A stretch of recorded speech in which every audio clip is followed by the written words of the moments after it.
Uno, dos, one, two, three, four.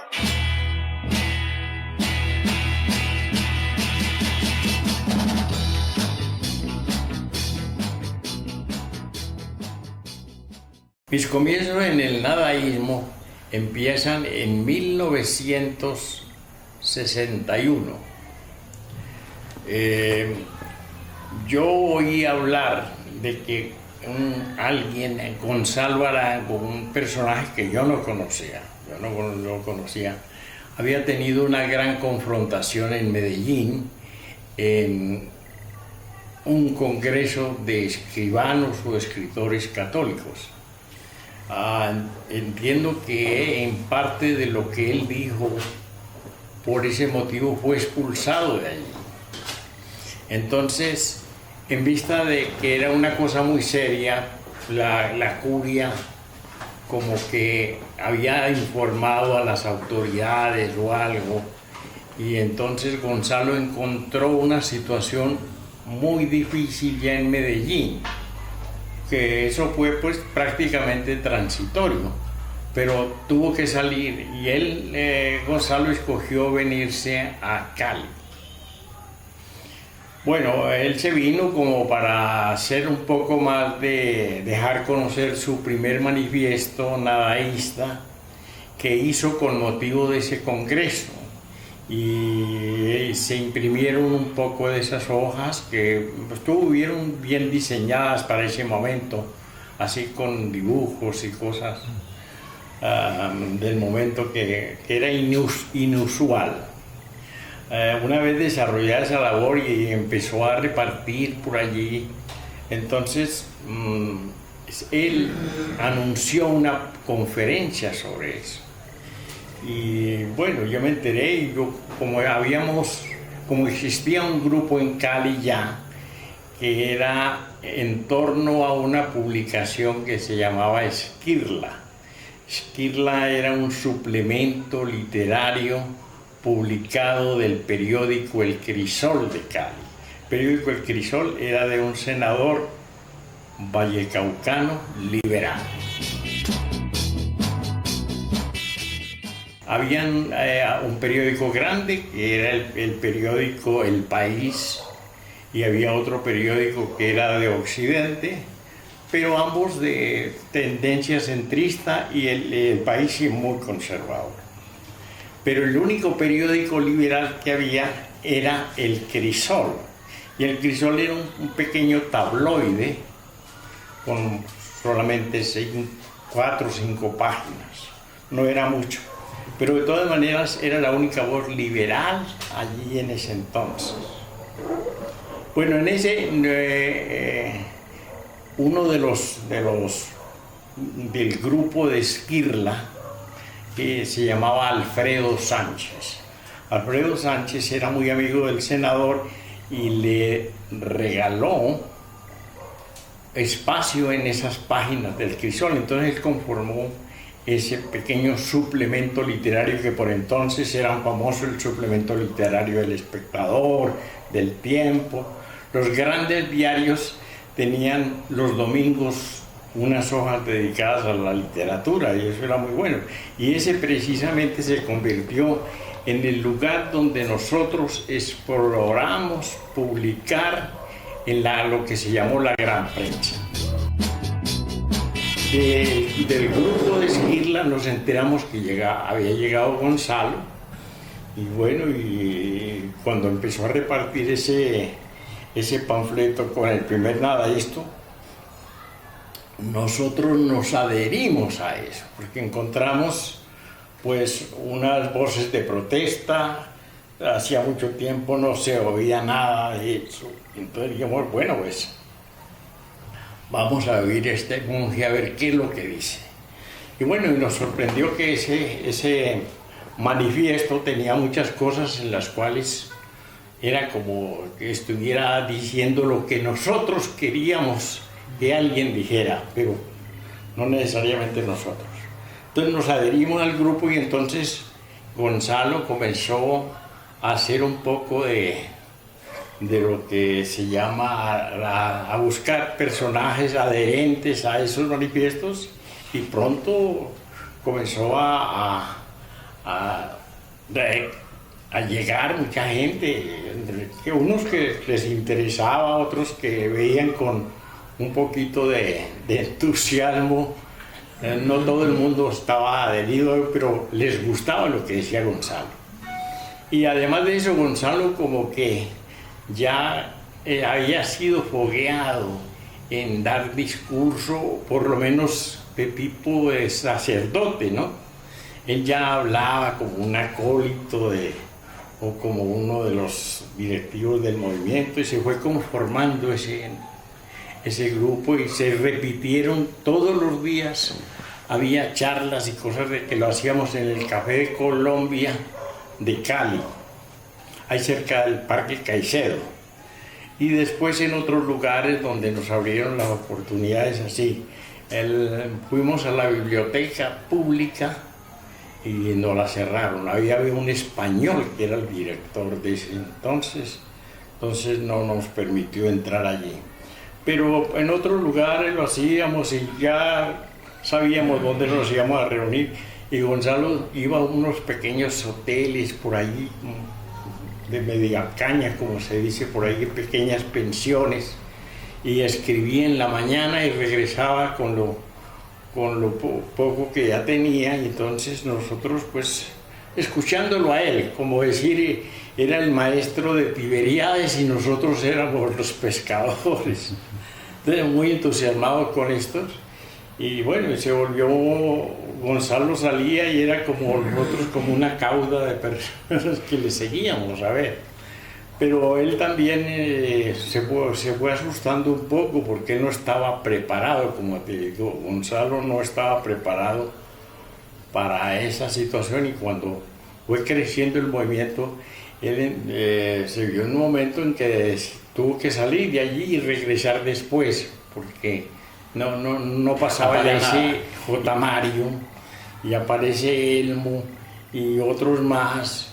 Y entre ellos yo estaba allí también con Alfredo Sánchez, que yo no sé por qué a Alfredo Sánchez nunca le dieron el crédito que él se merece, porque él fue el que consiguió esas hojitas para publicar el manifiesto, se publicaron los primeros poemas. Gonzalo estaba muy entusiasta y todos muy contentos, le seguíamos. Lo que pasa es que él era ya el único, ahí ya los demás le hacíamos coro nada más. No había nadie más que pudiera hablar del ladaísmo. Entonces, ¿qué pasó? Pues la gente quería más y tal cosa, y entonces nosotros ni teníamos material, ni Gonzalo podía proveer también. Entonces, fueron etapas así que de un momento a otro se preparaban. Pero al principio, como les digo, fue una etapa más bien de escándalo y de llamar de la atención, porque no había ni poemas, ni artistas, ni personas que pudieran, digamos, complementar esa otra cuota que se necesitaba para poder responder ya a la demanda. El que producía, el que aparecía con cosas nuevas, pero a su vez él estaba en una lucha económica también, porque nadie podía aportar dinero. Entonces había que gastar en correspondencia.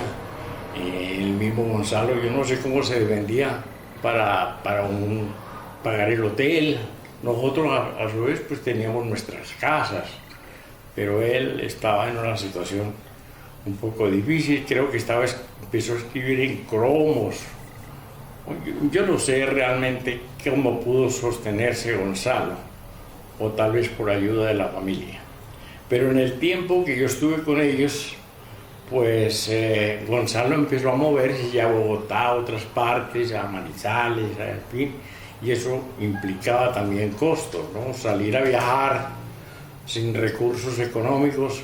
Para él era fácil, porque era un solo, pero ya un grupo era una cosa, nosotros no lo podíamos seguir.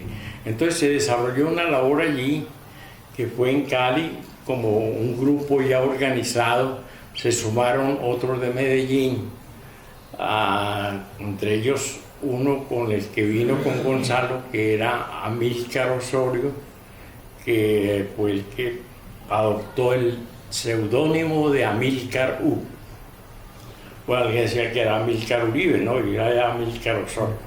Bueno, él llegó, como les dije, Gonzalo lo traía con una cadena como un perro y andaba para todas partes. Y eran cositas que llamaban la atención. En ese entonces, todavía en una sociedad, pues, pinten ustedes, 1961.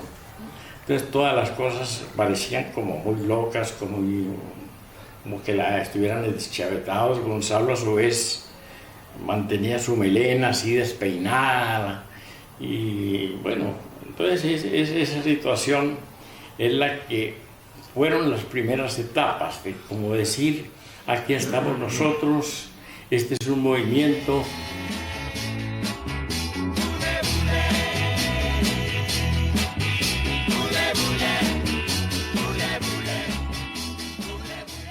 Y escándalos como decir, vamos a quitar la estatua de la María para cambiarla por Brigitte Bardot. Esas eran las cosas que la gente veía con cierta cosa como decir, qué bueno estos locos. El respaldo a la parte filosófica, al sentido de qué eran los enunciados, entonces se encuentra precisamente que hay un gran nexo con el existencialismo francés. Por entonces, pues la poca gente que leía, pues había leído ya Jean-Paul Sartre con sus obras tan importantes, y con su mujer, que era Simone de Beauvoir, que era otra escritora extraordinaria. Pero el existencialismo es precisamente, en mi criterio, la base fundamental o la parte bíblica del nadaísmo, con el libro El cero y la nada. Y ahí viene nadaísmo. ¿Por qué nadaísmo? Porque era la negación de todo lo que existía en ese entonces. No había nada, era decir, nosotros había que, para empezar algo hay que empezar desde el cero, ¿no? Si vamos a empezar algo nuevo, entonces no hay nada. Entonces esa era la idea del nadaísmo, cero. Y como le digo, la obra de Jean-Paul Sartre es la Biblia fundamental de lo que se llamó el nadaísmo, en mi punto de vista, porque también ya habían leído a ese existencialismo cristiano de Albert Camus, y habían otros escritores que dieron origen al existencialismo, como Kierkegaard, y esos otros escritores, una pleyada de escritores que ya más o menos estaban escribiendo sobre esa gran crisis espiritual que acosaba al mundo en ese momento.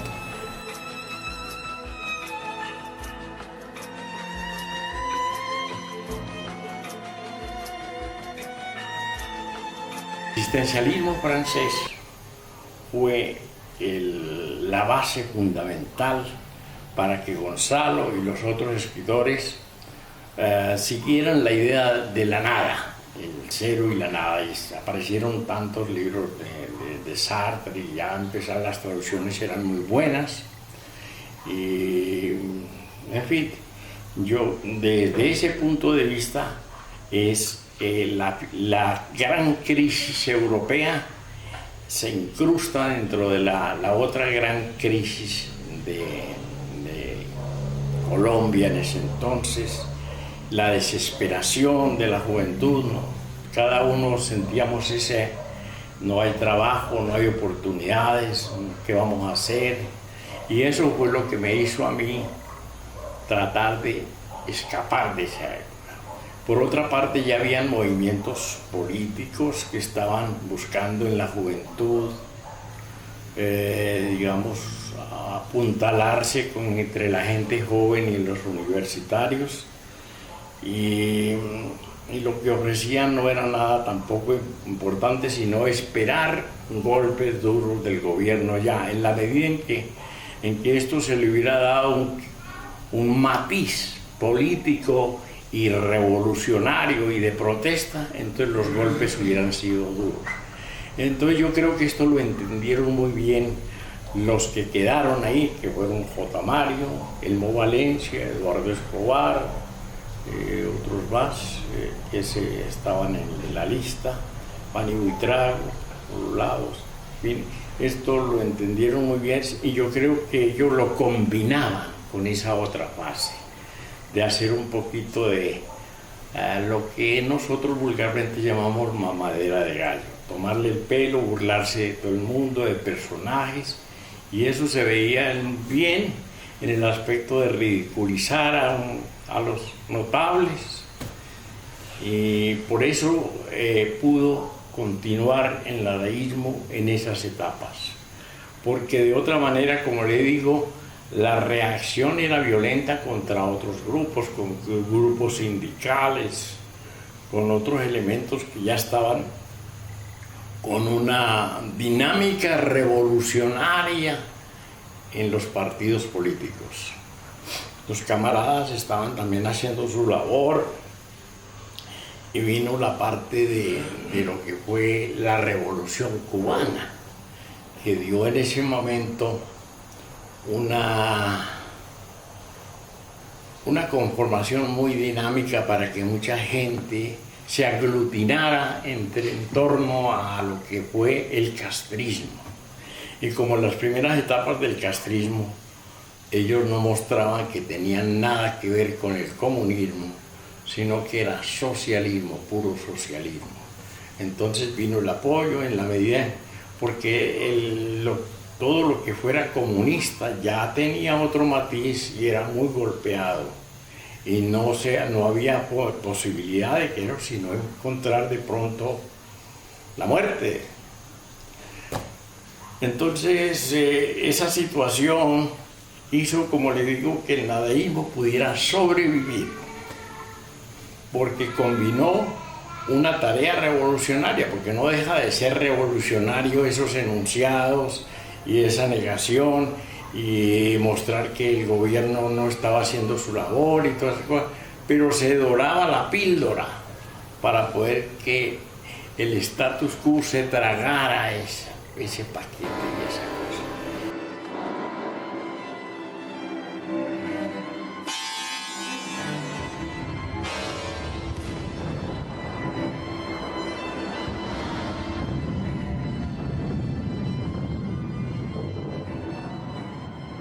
Había pasado la Segunda Guerra Mundial y Europa quedó tan desolada y la gente no pensaba sino en que iba a venir un gran exterminio, que se aproximaban otras guerras, la situación económica estaba muy mal y eso se notaba en los escritores europeos. Ahora en lo nuestro pues se vivía una hegemonía terrible, una desesperación económica, había mucho desempleo y una situación muy difícil para todo el mundo. Y entonces, especialmente yo mismo vi que no podía entrar a ninguna universidad, lo poco que había era demasiado costoso, no habían las becas ni habían las posibilidades. El que no tuviera medios económicos no podía pensar en una universidad y no había tantas como decir hoy en día, ¿no? Y casi que dice que en cada garaje hay una universidad. Bueno, eso es una cosa maravillosa, ¿no? Hoy en día tanta facilidad para estudiar, y tantos textos y tantos medios y Los suplementos literarios los manejaban los grandes familias, ¿no? Eran los Eduardo Caballero Calderón, eran las grandes, Zuleta Ángel, todos esos personajes capitalinos que les daban la opción de publicar. Entonces, de todas maneras se empezó una pequeña brecha y comenzaron a publicarle a Gonzalo y a hablar del nadaísmo y en todos los periódicos, aunque siempre había la nota en que decía que estos locos, y tal cosa. Pero bueno, ¿por qué no hubo una reacción contra el nadaísmo? ¿Por qué no la hubo así violenta? porque no se consideraba elementos revolucionarios como para combatirlos como revolucionarios. Entonces, sí, era más bien como implorar una revolución, pero al mismo tiempo mofándose de la situación económica o de cosas así. Entonces, el gobierno y la reacción no los veían en serio, veían esto como una cosa de muchachos locos y por ahí desaforados, de la juventud, de marihuaneros, de gente que estaban por ahí tratando de llamar escándalos, en fin. Por ese entonces también había en Inglaterra un grupo de personajes con esos pelos así, un poco alborotados, y entonces eso se veía como una parte de eso, ¿no? Un escándalo mundial, pero no le daban la importancia al nadaísmo como algo peligroso. Aunque se hablaba en términos de revolución, de cambio, de muchas cosas, ahí no había tesis políticas, ni los manifiestos decían nada en contra del gobierno oficialmente, sino de la situación actual, pero no enfocaban como que si eso fuera una conjura política contra el Estado. Entonces, dada esa reacción del gobierno de verlo como unos locos, no había la parte de encarcelarnos o de cualquier cosa, sino que eran reacciones de pronto a algo que de pronto alguien hacía fuera de lo común. Entonces, esas fueron las etapas primeras del nadaísmo. Fue escándalos, llamadas de atención, palabras un poquito fuera de tono para esa época, y entonces comienza a darse un poco de difusión a esos manifiestos. Algunos periódicos acogían esos textos y les hacían su crítica como para mostrar, no que estaban dando una oportunidad de que la gente supiera, sino como criticándolos, en fin. Pero de todas maneras, lo poco que comenzó a circular, pues hubo una cierta brecha. Yo le voy a decir que yo empecé publicando cuentos en los suplementos literarios del Espectador, del Tiempo, del periódico Occidente de Cali, y esa fue una acogida muy importante.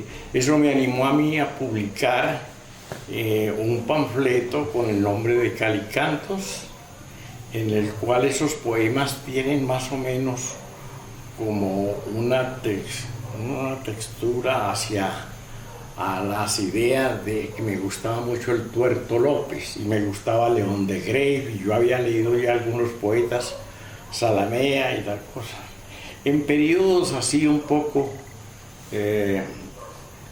extraños, así yo varias veces viajé a Bogotá, y como yo sabía, buscaba esos centros donde había literatura y demás, y alguien me dijo: el Automático es allá donde están los poetas. En el Café Automático de Bogotá se reúnen los parroquianos como en tantos otros centenares de cafés bogotanos. Solo que aquí la concurrencia es preferentemente de intelectuales y artistas que mezclan arte y bohemia. Álvaro González Moreno capta en el Automático una escena singular. Bellas, bellísimas mujeres acuden excepcionalmente. Y la causa de su presencia es el anuncio de que Gonzalo Arango, joven literato antioqueño, expondrá los fundamentos de su nueva escuela, el nadaísmo. Y ahí tienen a Gonzalo Arango en acción. Con su atuendo extravagante y su estrambótica presentación, Gonzalo Arango conquistó los aplausos del Automático. Y yo estuve 2 o 3 veces en eso, y una vez allá con el maestro León de Grey, que estaba allí. Me acuerdo una vez que él estaba allí y nosotros estábamos comentándole algo sobre el nadaísmo a León de Grey, y llegó Zalamea, que había ganado el premio Lenin de la Paz. y él llegó a anunciar allí que le habían otorgado el premio Lenin de la Paz. Y entonces le dijimos, bueno, maestro, ya que se ganó el premio de Lenin de la Paz, ahora sí, déjenos en paz porque vamos a seguir hablando aquí con el maestro. Un poquito, el viejo era muy soberbio y se molestó por eso. Y tuvo en ese momento un gran problema con Gonzalo después, porque Gonzalo y Zalamea se cruzaron unas cartas, o yo creo que no trascendió más porque Gonzalo le dijo tantas cosas a Zalamea que lo dejó.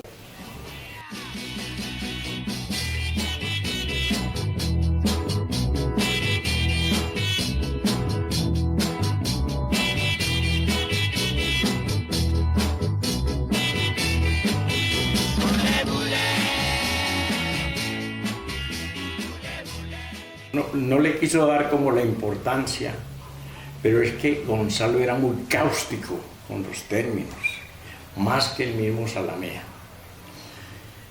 Entonces esa cosa trascendió y ya yo creo que Zalamea se arrepintió de haber tocado ahí o haber dicho algo a Gonzalo, porque él fue el que más golpes le dieron, golpes bajos, como se dice. Un tratamiento muy feo entre dos. Realmente el nadaísmo empieza en una etapa y como viene lo que se dice el eterno retorno, regresa a sus bases primeras. Usted lee a los escritores nadaístas, ven que ya hay otra tónica, hay otra cosa más conciliatoria, aunque de pronto algunos siguen con esa idea de la burla, de la sorna, de la risa, de la cosa humorística, de la tomadura de pelo. Pero el nadaísmo, viéndolo desde otros puntos de vista, lo considero como uno de los movimientos más importantes, aún sin citar a la gruta simbólica, a los nuevos, a lo que fue los de la revista Mito, de Gaitán Durán, y de Álvaro Mutis y de Lemos y otros escritores. Pero hay movimientos muy buenos, los nuevos, que participó Zalamea y Alberto Lleras y León de Grey, fueron los primeros movimientos de esos grupos. El nadaísmo ha perdurado más, caló profundamente en un momento de gran crisis en Colombia y que para fortuna de los que han estado manejando el nadaísmo aquí en Colombia, ellos tienen esa fortuna de ver que eso realmente fue muy importante y que caló y que hizo una gran brecha, o por lo menos como protesta fue muy importante. Bueno, es en términos generales como lo que yo pienso las primeras etapas del nadaísmo. Ahora, yo no estuve ya para esa segunda etapa que fue la más importante y en la cual ya ellos comenzaron a visitar ciudades, a recibir muchas veces palabras de entusiasmo, de acogidas, sino yo allá no estuve en ese momento. Yo empecé allá escribiendo una pequeña revistica que llamaba El Cuervo.